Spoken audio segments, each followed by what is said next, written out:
I'm having a baby. When I returned home from my 2-year overseas assignment, my wife Mary said to me, I couldn't believe my ears. I haven't seen Mary even once during my overseas assignment, and now she's having a baby. It's a boy. My daughter Emma said with a smile. However, there was a hint of sadness in her smile. She's still a child, but maybe Emma understands the adult situation and is trying to comfort me. With these complicated feelings, I shifted my gaze to Bill.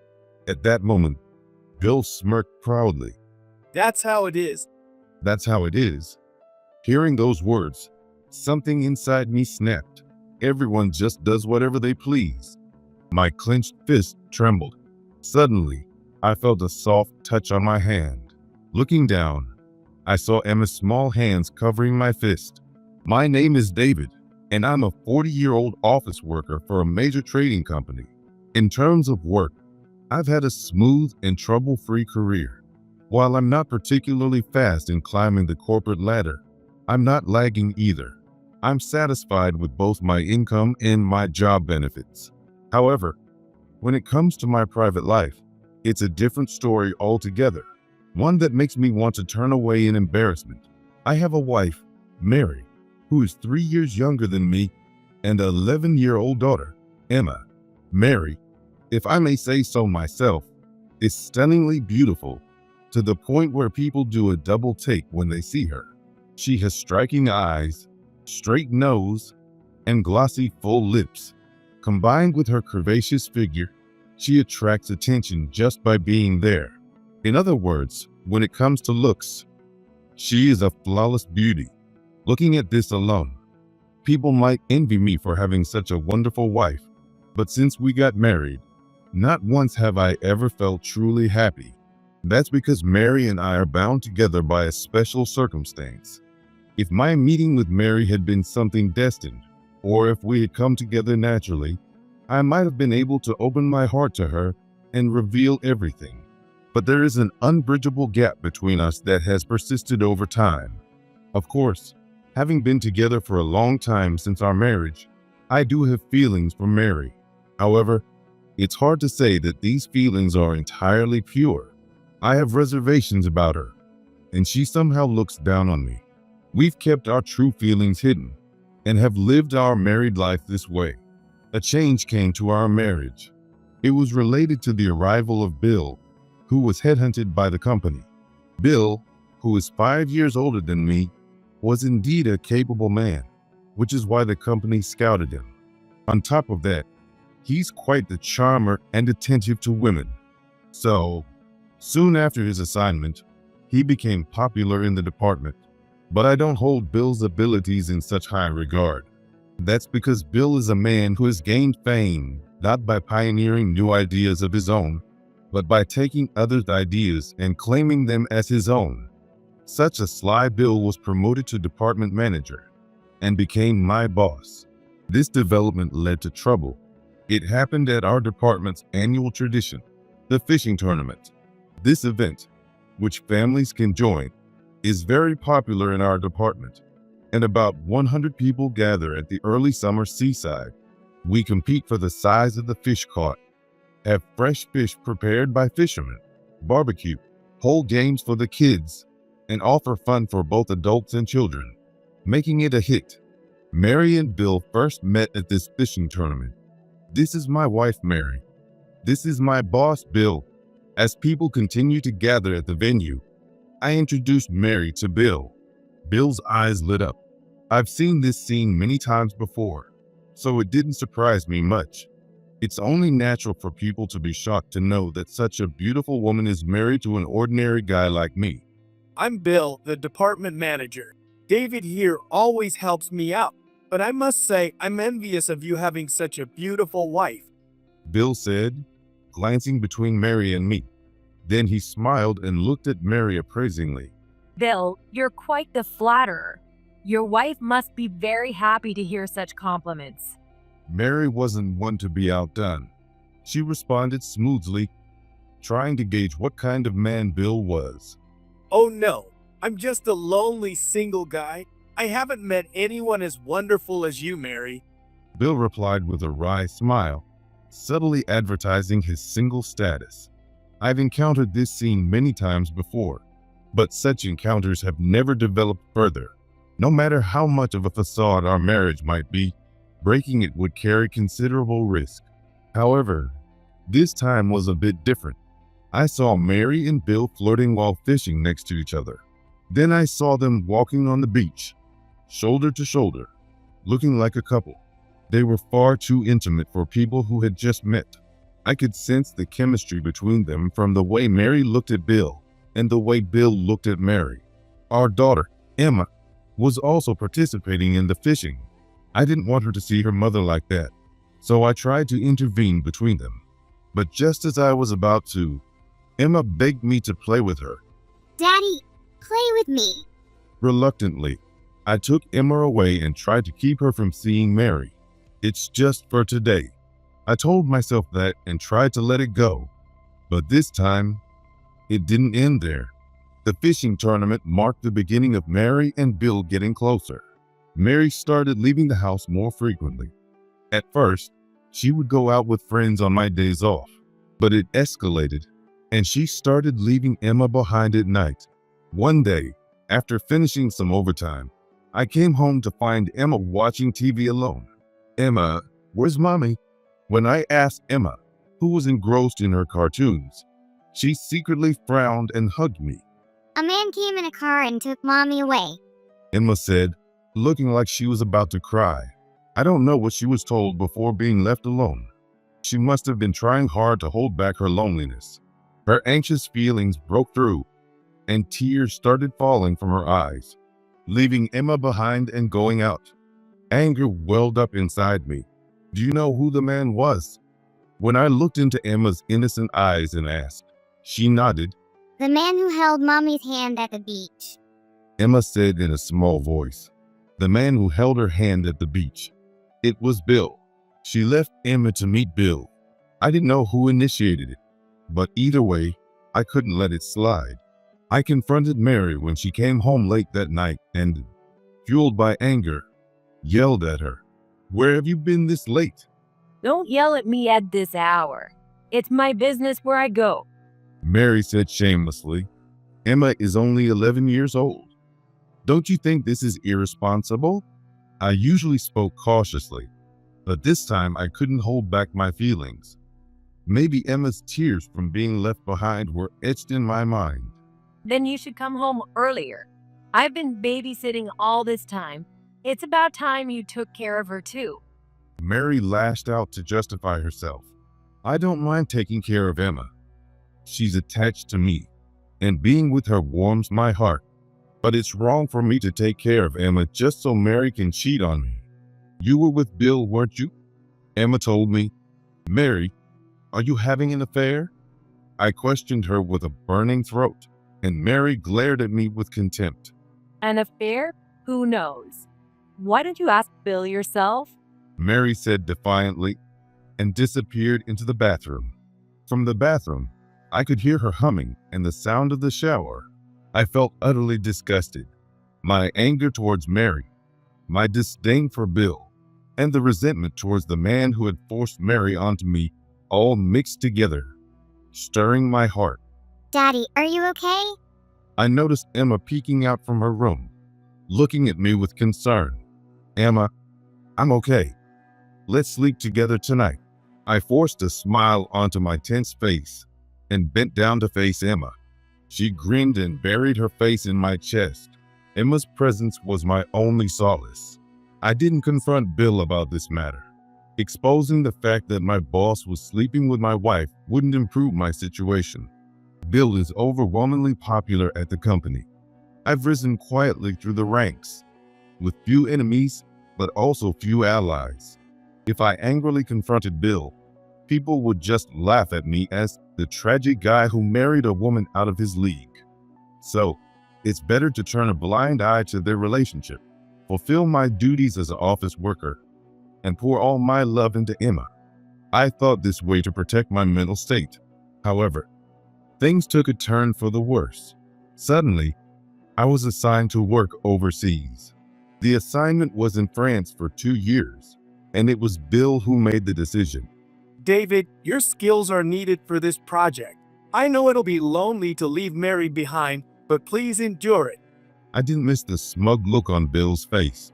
He was sending me overseas to have free reign with Mary. I could see right through his plan. Even so, if it weren't for Emma, I might have accepted it easily. It would be a chance to forget about the troublesome Mary and Bill and immerse myself in work.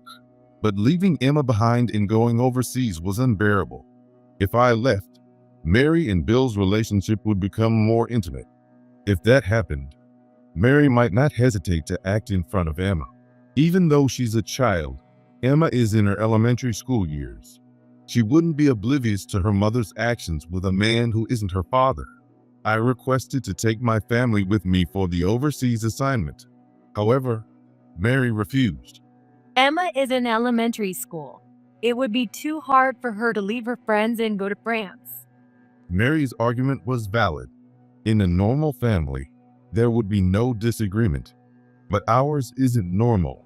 Can you protect Emma while I'm in France? You can't just leave her alone and have an affair with Bill. I knew it was pointless to say this, but I couldn't help myself. You're disgusting. Bill and I aren't in that kind of relationship. Stop imagining things. It's really gross.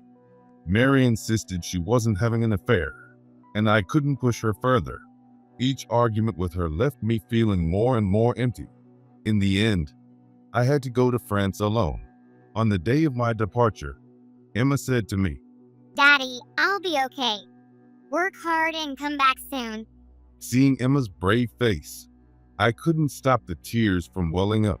I'm sorry for being such a weak father who can't protect you, I whispered in my heart and quickly closed the front door so Emma wouldn't notice. My work in France was extremely demanding. During the day, I was swamped with local adjustments, and at night, I was consumed with reporting back to the US. Because of the time difference, I had no time to rest physically or mentally. The days filled with work flew by, and before I knew it, 2 years had passed. Finally, the day came for me to return home. As I looked down at Los Angeles Airport from the plane, Emma's face appeared in my mind. Even while I was away, Emma and I exchanged messages every day, but it had been 2 years since I last saw her face to face. 2 years is a long time for a child. I was filled with excitement, wondering how much she had grown. However, the gloomy thoughts clung to my mind.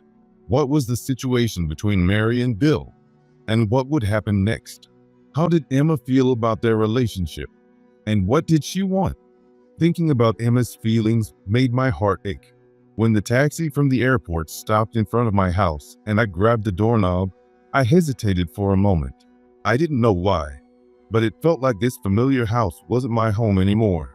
Shaking off the unnecessary hesitation, I opened the door. At that moment, I knew why I hesitated. It seemed Bill was here. I could hear voices chatting from the living room. Mary, Bill, and Emma's laughter joined in. After 2 years, I felt like I was the only one left behind. Each step toward the living room felt incredibly heavy. Should I just quietly leave? No, I can't. This is my home. I almost succumbed to guilt, but steeled myself and stepped into the living room. Oh, welcome back. You should have rung the doorbell instead of coming in quietly.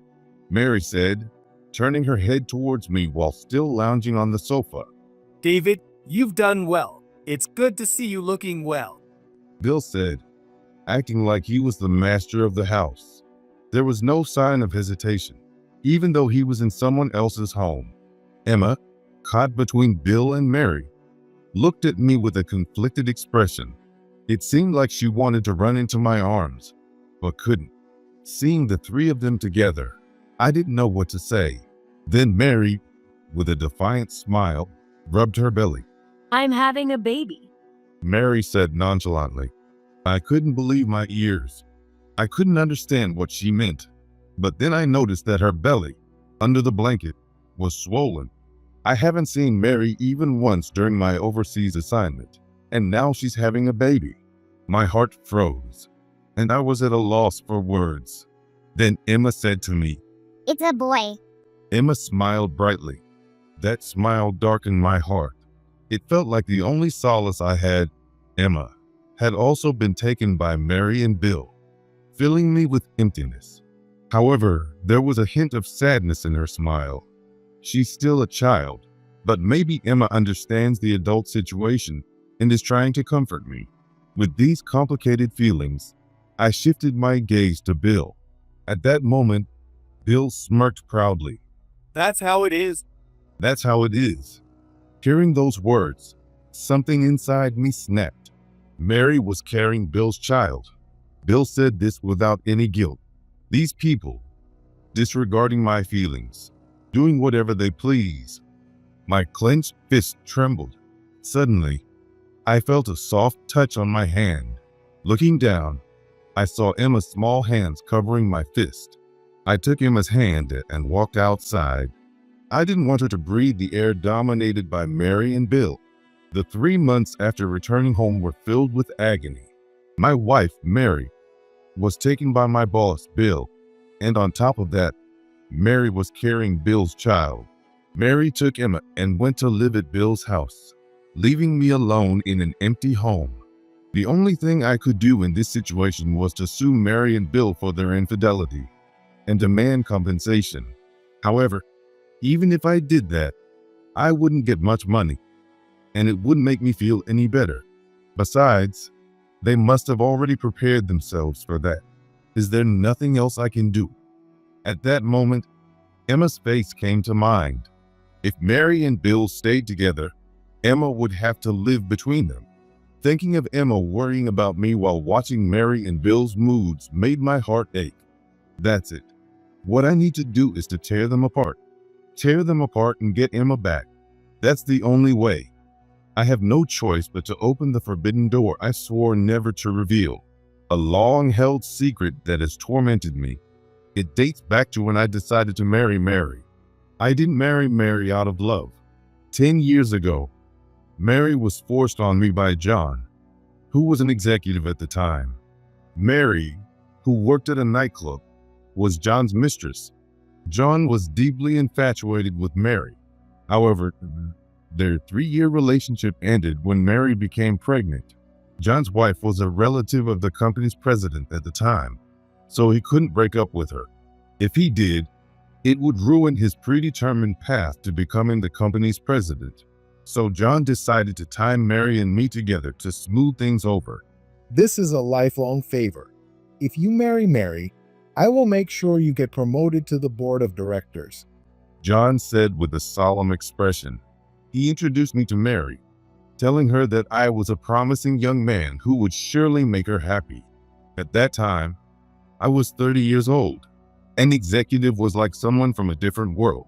When someone like that offers you a promotion to the board of directors and suggests you marry a woman everyone envies, it's impossible to refuse.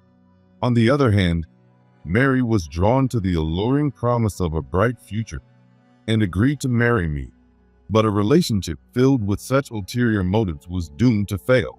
Mary looked down on me for not advancing quickly in my career, and I was intimidated by her past as John's mistress.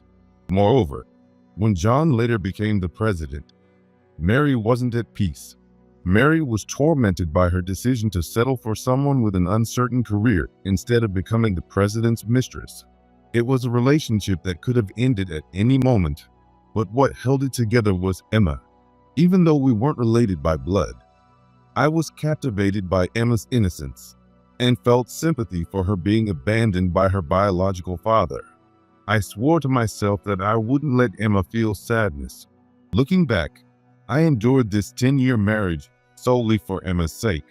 If Mary herself was going to destroy that, I wouldn't hold back anymore. I'll drive a wedge between Mary and Bill. I decided to first reveal Mary's true nature to Bill.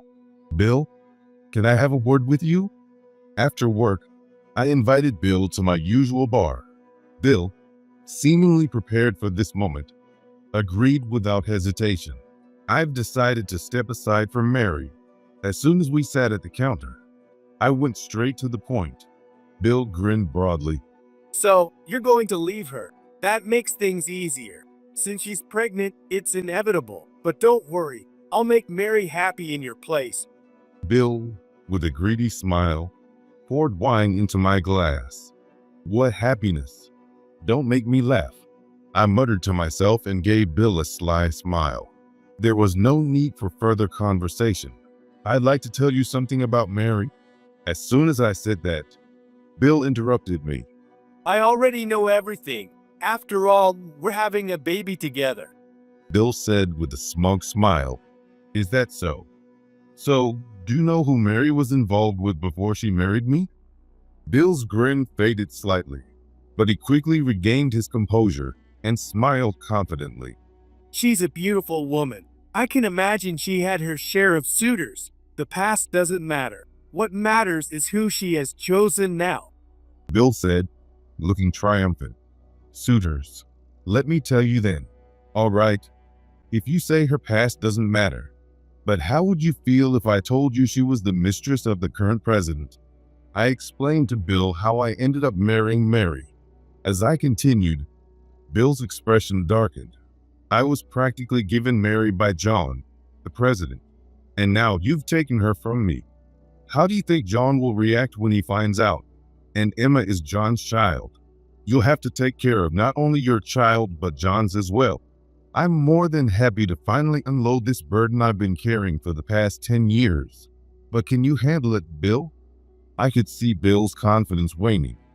His face, which had been flushed, turned pale. In fact, I've never touched Mary. She's the president's mistress, after all. I believe John still loves her. But now you've gotten her pregnant. Whatever happens next is on you. I smiled at Bill and poured wine into his empty glass. No way. Bill muttered, hanging his head. By the way, I heard John's wife passed away last month. Isn't that a problem for you? There's a good chance John might want to get back together with Mary. If that happens, I'll tell him the truth. Well, that's all I wanted to say. Take your time to think about what to do next. I stood up. Bill was too shaken to try to stop me. Looking back, I saw Bill, head down, clutching his empty glass under the spotlight at the counter. A pale-faced Bill. It wouldn't be long before he broke things off. When that happened, Mary would be devastated too. 3 months after returning home, Bill and Mary's relationship came to an end. The next day, my phone rang. It was Mary. Hey, what did you tell Bill? She screamed angrily. Bill must have told her they were breaking up. What did I say? I just told him the truth. I replied in a nonchalant tone. That's awful. You promised to keep this a secret. Mary's shrill voice pierced my ears. I picked at my ear with my finger as I retorted. Even if I kept quiet, it would have come out eventually. Didn't you both prepare for this? It's pathetic that Bill is backing out over something like this. Mary was speechless. So what did Bill say? At work, he seemed out of it, his eyes wandering. Did he run away from home? I pressed her while she was still flustered. Mary replied reflexively.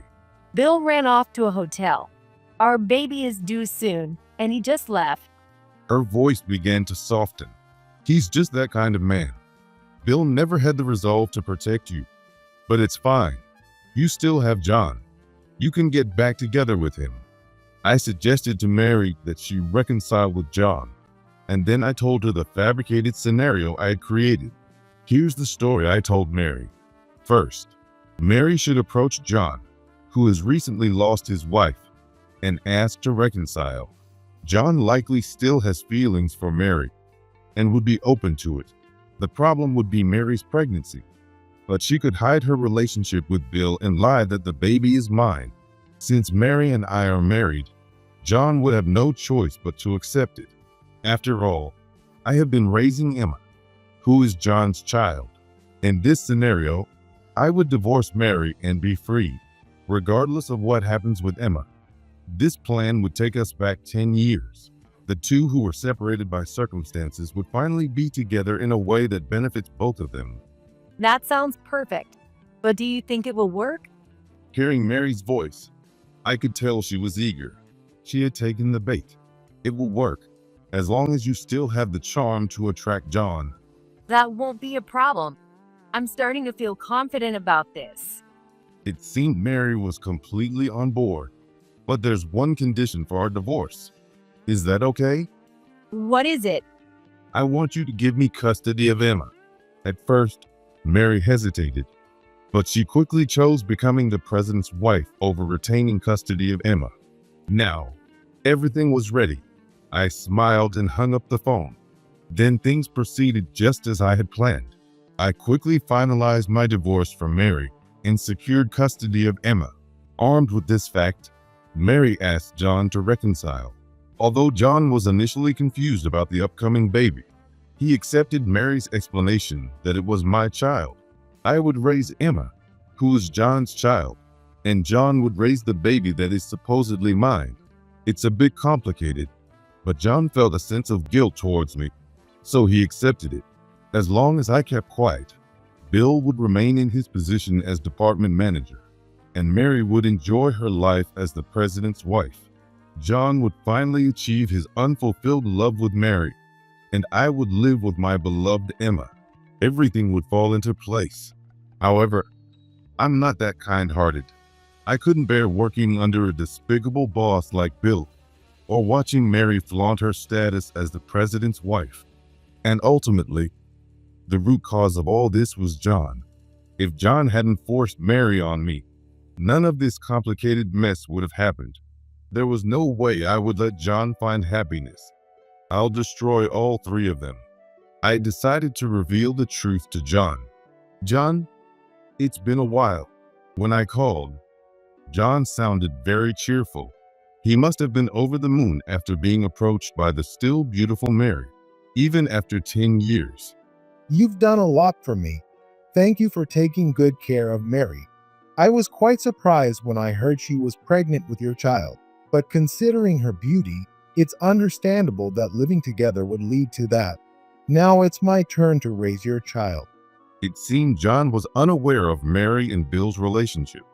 I decided to enlighten him with some inconvenient truths.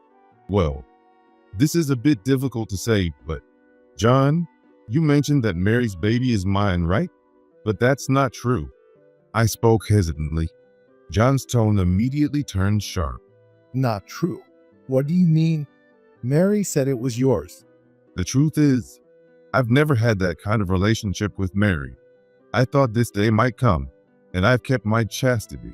As soon as I finished speaking, John yelled. What? Even though he was older, his fiery personality hadn't changed.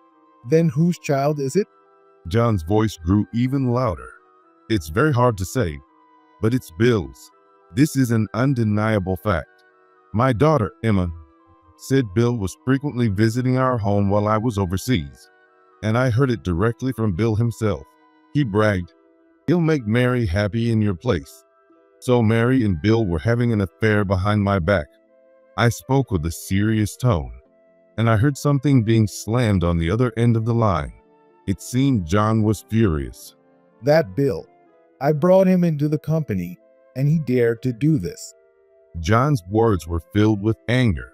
Oh, but perhaps Bill isn't the only one at fault. Even though Mary knew Bill was the father, she lied and said it was mine to pressure you into reconciling. She was frustrated with my slow career progress and turned to Bill. But when she learned that your wife had passed away, she shifted her focus from Bill to you. It seems that for Mary, it's not about who the person is, but what title they hold, I said, sounding as deferential as possible. And John groaned in response. Mary doesn't love John. She is only infatuated with the title of being the president's wife. It seems my hinting at this struck a chord. Sorry, I shouldn't have said so much, but I couldn't bear to see you in the dark, John. As I said that, John cut in. That's enough. That Mary. She made a fool of me. I was an idiot for falling for a good-looking woman. John spat out his words in disgust. The brightness in his voice from when he was excited about reconciling with Mary was gone, replaced by a dark and somber tone. He sounded deeply disheartened. I struggled to suppress the laughter bubbling up inside me. Bill had incurred John's wrath. He would surely not get away with it and would face punishment from John. Mary's attempt to reconcile by lying and deceiving him was also hopeless. And John himself is depressed because the happy life he was picturing fell apart. All three of them got what they deserved. I cheered inwardly, clenching my fist in triumph. After that, Bill, having incurred John's wrath, was sent to a remote overseas location. He was transferred under the pretext of opening a new branch, but the location was a barren place where he would have to set everything up from scratch, essentially a demotion. It was highly unusual for someone of Bill's rank to be transferred in such a manner. This led to various speculations within the company about what Bill might have done. Those who saw Bill off at the airport described him as utterly dejected. As long as John remained president, Bill's career in the company was finished. Meanwhile, Mary, who was now in her final month of pregnancy, failed in her attempt to reconcile with John. Dreaming of becoming the president's wife, Mary returned to her rural hometown with a large belly. With Bill exiled overseas, my divorce from Mary finalized, and Mary, abandoned by John, had nowhere to go. Returning to her estranged parents, who she had severed ties with, must have been a huge blow to her pride. Incidentally, John didn't tell Mary that I had informed him. Your much vaunted beauty hasn't stood the test of time. Up close, you're full of flaws. I'll find someone more beautiful. John, trying to sound as strong as possible, had cut ties with Mary. His twisted pride, insisting it wasn't jealousy that led him to abandon her, might have driven him to say that. Mary called me several times, but I blocked her calls. Emma, what do you think about Mom? I don't like her because she makes Daddy sad. Emma said we shouldn't get involved with her anymore. After that, I was promoted to department manager, taking Bill's place. Apparently, John strongly pushed for it. This might have been John's way of making amends to me. Because of John, I spent a barren 10 years with Mary, but it wasn't all bad. That's because of Emma. Even though we are not related by blood, I love her. Since she was old enough to understand, Emma always looked to me instead of Mary. Seeing her clear, innocent eyes cleansed my soul. Emma kept her feelings for me close while dealing with Mary and Bill. Despite being so young, she navigated her complex situation while showing me her unwavering love. Now, I live with Emma, just the two of us. I intend to shower her with all the love I have until she grows up. And someday, when she's an adult, I will tell her the truth. Daddy, have a great day. I'm cooking dinner tonight, so look forward to it. Really? Then I'll come home early to help. Emma is my angel. I'll keep watching my angel spread her wings.